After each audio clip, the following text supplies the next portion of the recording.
Φίλη, τι κάνεις, πώς είσαι, το ψήνεις για κανένα ποτάκι σήμερα? Αυτό είναι λίγο δύσκολο, γιατί όπως βλέπεις είμαι λιγάκι μακριά. Είμαι Κρήτη. Πώς βρέθηκες εκεί? Ρε, δουλεύει εδώ η αγγελική σεζόν και είπα να έρθω να τη δω. Σας ζηλεύω, εγώ σήμερα πήρα άδεια και κλασικά το έμαθα τελευταία στιγμή και δεν έχω κανονίσει απολύτως τίποτα για φέτος. Και γιατί δεν έρχεσαι εδώ? Έτσι κι αλλιώς κι εγώ μόνη μου είμαι. Η αγγελική δουλεύει τα βράδια, οπότε αν θέλεις αυτοκίνητο θα κάνουμε και βόλτες, θα περάσουμε τέλεια. Λες, κάτσε να μπω να δω. Απίστευτο. Πειραιάς Χανιά, ένα άτομο, ένα αυτοκίνητο, 130 ευρώ μόνο το πήγαινε. Τι λες? Δηλαδή 260 ευρώ συνολικά. Και έλεγαν ότι θα πέσουν φέτος οι τιμές.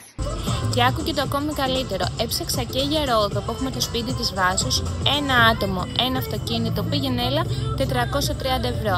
Άρα δύο άτομα θέλουν 650 ευρώ μόνο για τα εισιτήριά τους. Απίστευτο. Και μετά σου λένε τουρισμός για όλους. Για ποιους ακριβώς? Έχεις μπει καθόλου στο παρατηρητήριο τιμών? Όχι, δεν το έχω δει το παρατηρητήριο τιμών. Τι είναι?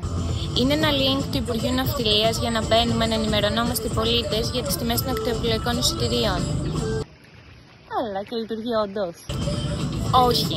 Είχαν πει ότι θα είναι εφαρμογή, αλλά το τελευταίο αναρτημένο δελτίο τύπου είναι από το Μάιο του 2025. Καλά, κατάλαβα. Εντάξει, δηλαδή το καλοκαίρι που θέλει να πάει ο κόσμος διακοπές, Ιούνιο, Ιούλιο, Αύγουστο, τίποτα.